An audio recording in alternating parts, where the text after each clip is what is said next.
Hello friends, कसे आहात तुम्ही सगळे? आय होप सो तुम्ही खूपच छान असाल. तर मग मी इथे मेहंदी काढत बसले होते. जरा म्हटलं मेहंदी काढावं, सण वगैरे आहे तर फ्रीजमध्ये बरेच दिवस झाले मेहंदीचा कोन पडलेला होता, तर म्हटलं मेहंदी काढावं. आणि इथे बघा माऊ मला कशी त्रास देते सारखी सारखी. तिला ना बाहेर जायचं होतं, तर मी एक काम केलं, तिला ना घराच्या बाहेरच काढून दिलं.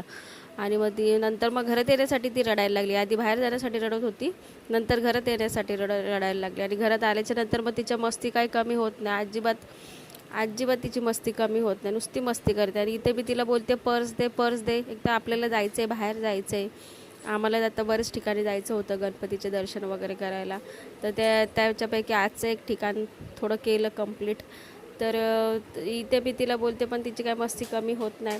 त्याच्यानंतर मग आम्ही निघालो पहिले माझ्या मम्मीकडे जाऊन आल्याच्यानंतर मी गेले पार्लरमध्ये, जरा आयब्रोज वगैरे केले.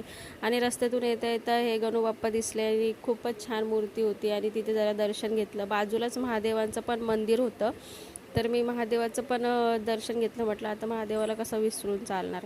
मग तिथे पण एक लेडीज पूजा करत होती. एकदम अगदी मनापासून ती पूजा करत होती.